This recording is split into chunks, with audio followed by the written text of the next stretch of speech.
Hola compañeros, ¿cómo están? Bienvenidos a otro video. El video del día de hoy hablaremos sobre modelado de un sistema de información. Para comenzar, trataremos el tema de la importancia del diseño de modelos.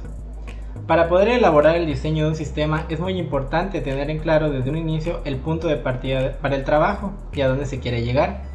Por lo que el primer punto de atención debe ser enfocado a la necesidad de establecer las restricciones o suposiciones bajo las cuales se va a trabajar, es decir, generar un modelo. Una técnica ampliamente usada es documentar la especificación del sistema como un conjunto de modelos del sistema. Estos modelos son representaciones gráficas que describen los procesos de la actividad, el problema a resolver y el sistema que tiene que ser desarrollado. Debido a las representaciones gráficas usadas, los modelos son a menudo más comprensibles que las descripciones detalladas en lenguaje natural de los requerimientos del mismo sistema. Ellos constituyen también un puente importante para el proceso de análisis y diseño. Con ello en mente construimos el concepto de modelo de objetos para este video, que describe los conceptos principales de la orientación a objetos, las estructuras estáticas y sus relaciones.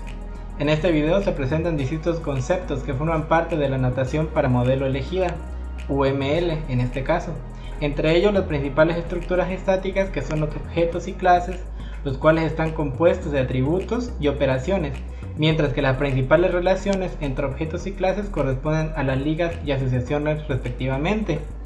En este video se describirán los términos de todos los elementos mencionados. Continuamos con el modelo. Cuando nos referimos a un modelo, hablamos de una representación parcial de la realidad. Es decir, son muy útiles para describir, explicar o comprender mejor la realidad cuando es imposible trabajar directamente en la realidad, por lo que se refiere más bien a la explicación de un fenómeno o proceso específico. Los modelos tienen requerimientos, que se definen como característica del sistema o una descripción de algo que el sistema es capaz de hacer con el objeto de satisfacer el propósito del sistema. Es decir, debe satisfacer las necesidades del usuario, cómo, cuándo y por qué lo quiere el usuario. Al proceso de transformación de los requerimientos de los clientes, ya sean hablados o escritos, en especificaciones precisas se le conoce como requerimientos ingenieriles, que es el concepto que tenemos aquí. Ahora hablemos de obtención de requerimientos. Como ya se ha mencionado, los requerimientos especifican qué es lo que el sistema debe hacer, es decir, sus funciones, además de sus propiedades esenciales y deseables. La captura de los requerimientos tiene como objetivo principal la comprensión de lo que los clientes y usuarios esperan que haga el sistema. Para el levantamiento de los requerimientos tenemos las actividades siguientes. En primer lugar, la actividad de identificación de actores, en la que se plantea la búsqueda de diferentes usuarios y no personas en particular. Tenemos la identificación de escenarios, que consiste en observar al usuario y desarrollar un conjunto de escenarios detallados para la funcionalidad que debe proveer el sistema. Continuamos con la identificación de casos de usos, que son abstracciones que describen todos los casos posibles descritos en los escenarios. Tenemos identificar la relación entre casos de uso, que permite eliminar redundancias entre los casos de uso, haciendo que las especificaciones del sistema sean consistentes. Y por último tenemos identificar requerimientos no funcionales, que son aspectos del sistema que son visibles por el usuario, que no incluyen una relación directa con el comportamiento funcional de este. Continuamos con los requisitos funcionales. Al referirnos a los requisitos funcionales, se trata de la interacción entre el sistema y su ambiente, independientemente de su implementación, es decir, son declaraciones de los servicios que proveerá el sistema, de manera que éste reaccionará a situaciones particulares. El ambiente incluye al usuario y a cualquier otro sistema externo que interactúa con el sistema. Los requisitos funcionales están estrechamente relacionados con el levantamiento de datos y sus actividades mencionadas en la sección anterior. Continuamos con los requisitos no funcionales. Como ya se ha mencionado antes, los requerimientos no funcionales son restricciones de los servicios o funciones ofrecidos por el sistema. Estas incluyen restricciones como el tiempo de respuesta, la precisión, recursos consumidos, seguridad, entre muchos otros. Entre los requisitos no funcionales más comunes tenemos la usabilidad, que es la capacidad del sistema para ser entendido, aprendido, usado y resultar atractivo para el usuario cuando se usa bajo determinadas condiciones. Tenemos la fiabilidad, que es la capacidad del sistema para desempeñar las funciones especificadas cuando se usa bajo unas condiciones y periodos de tiempo determinados. El desempeño. Esas características representan el desempeño relativo de la cantidad de recursos utilizados bajo determinadas condiciones. Y por último, la compatibilidad, que es la capacidad de los sistemas para intercambiar información y llevar a cabo sus funciones requeridas cuando comparten el mismo entorno. Ahora, hablaremos sobre el modelado de uso de un sistema de cómputo mediante el lenguaje UML. UML es un lenguaje de modelado para visualizar, especificar, construir y documentar partes de un sistema de software desde distintos puntos de vista. Puede usarse con cualquier proceso de desarrollo a lo largo de todo el ciclo de vida y puede aplicarse a todos los dominios de aplicación y plataformas de implementación. Además, UML define varios modelos para la representación de los sistemas que pueden verse y manipularse mediante un conjunto de diagramas diferentes. Por conceptualizar algunas notaciones tenemos el diagrama de casos de uso, que es una descripción de las acciones de un sistema desde un punto de vista del usuario. Modela la funcionalidad del sistema usando actores y casos de uso. Tenemos los diagramas de clases, que muestran la estructura del sistema utilizando clases con sus características, restricciones y relaciones. Un diagrama de clases está formado por varios rectángulos conectados por líneas que representan las asociaciones o maneras en las que las clases se relacionan entre sí. Tenemos los diagramas de máquinas de estado, que en cualquier momento un objeto se encuentra en un estado particular. La luz está encendida o apagada, el auto en movimiento o detenido, la persona leyendo o cantando, etc. El diagrama de estados UML captura esta pequeña realidad. Y por último tenemos los diagramas de actividades. Un diagrama de actividad ilustra la naturaleza dinámica de un sistema mediante el modelado del flujo ocurrente de actividad en actividad. Una actividad representa una operación en alguna clase del sistema y que resulta en un cambio en el estado del sistema. Hablemos de sistema, modelo y vista. Cuando hablamos de un sistema nos referimos a cualquier objeto, cualquier cantidad de materia, cualquier región del espacio, entre otras cosas, seleccionado para estudiarlo y aislarlo, mentalmente, claro, de los demás. Así, todo lo que lo rodea es entonces el entorno o el medio donde se encuentra el sistema. Ahora bien, el modelo es una visión abstracta del sistema que ignora algunos detalles del mismo. Pueden desarrollarse modelos complementarios del sistema para mostrar el contexto, las interacciones, la estructura y su comportamiento.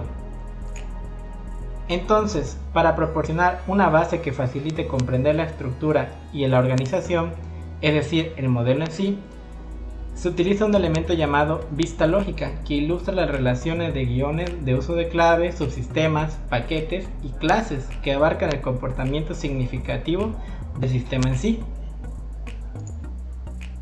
Continuamos con los tipos de datos.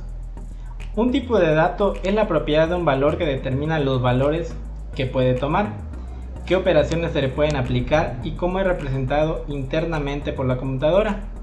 Todos los valores que aparecen en un programa tienen un tipo de valor. Por mencionar algunos de los más comunes tenemos al string, que caracteriza los caracteres alfanuméricos, el integer, que son números enteros, al float, que son números con un punto decimal, y el character, que codifica texto numéricamente. Existen también tipos de datos abstractos. Un tipo de dato abstracto es un conjunto de datos u objetos al cual se asocian operaciones, es decir, es una simplificación de un objeto o de un proceso de la realidad en la que solo se consideran aspectos más relevantes. Cabe mencionar que la abstracción se utiliza por los programadores para dar sencillez de expresión a los algoritmos. Hablemos sobre fundamentos de la programación orientada a objetos. Para comenzar, las clases. Las clases en la programación orientada a objetos no son más que un nuevo paradigma de programación que tienen como su más importante característica la reutilización del código, el cual debe ser simple y lo suficientemente comprobado antes de estar disponible para ser utilizado.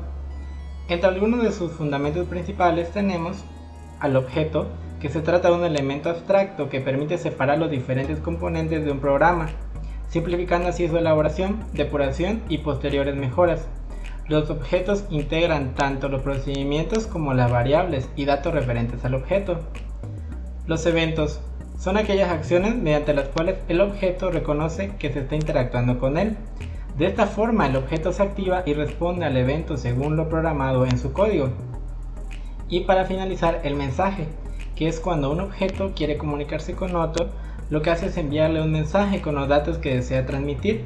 Esto hace posible la comunicación y el poder trabajar en conjunto y construir así aplicaciones. También existen las clases abstractas. Una clase abstracta es aquella que declara la existencia de métodos, pero no la implementación de estos. En otras palabras, es una clase de la cual no se pueden definir instancias. Por tanto, las clases abstractas tienen dos utilidades principales. En primer lugar, evitan que los usuarios de la clase puedan crear objetos de la misma, como dice la definición de clase abstracta, y permiten crear interfaces que luego deben ser implementados por las clases que hereden de la clase abstracta. Continuamos con el modelado orientado a objetos. El modelado orientado a objetos se funda en pensar acerca de problemas a resolver empleando modelos que se han organizado tomando como base conceptos del mundo real. La unidad básica es el objeto, que combina las estructuras de datos con el comportamiento en una entidad única. Este modelado se divide en dos grandes aspectos: dominio del problema y dominio de la solución. El dominio del problema se refiere a toda la información que define el problema y restringe la solución. Las restricciones son parte del problema.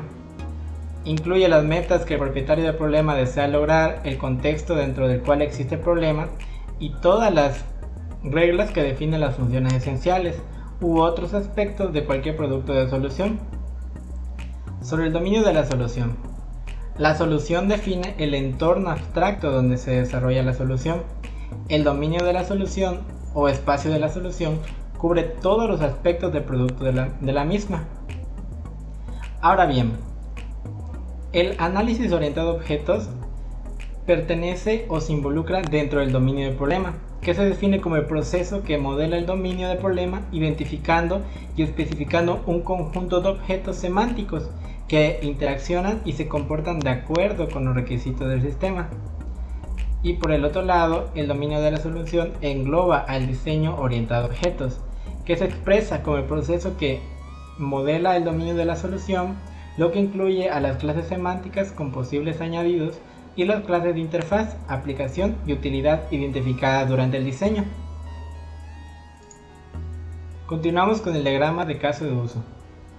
Un caso de uso es un conjunto de escenarios que tienen una meta de usuario en común.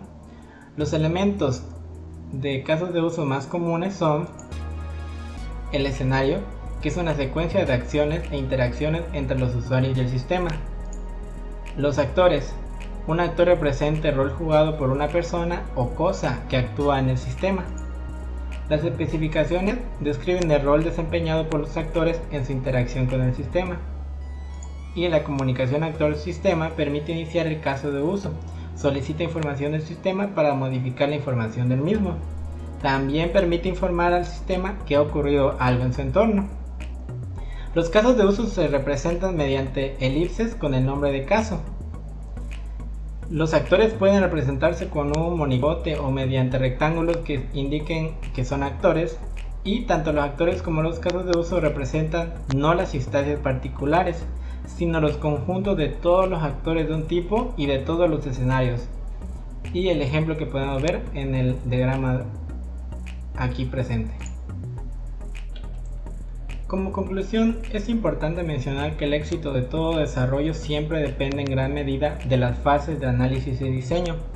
Es por ello que en este video la atención se enfoca a revisar el diseño de cada uno de los componentes que podrían componer un sistema propuesto.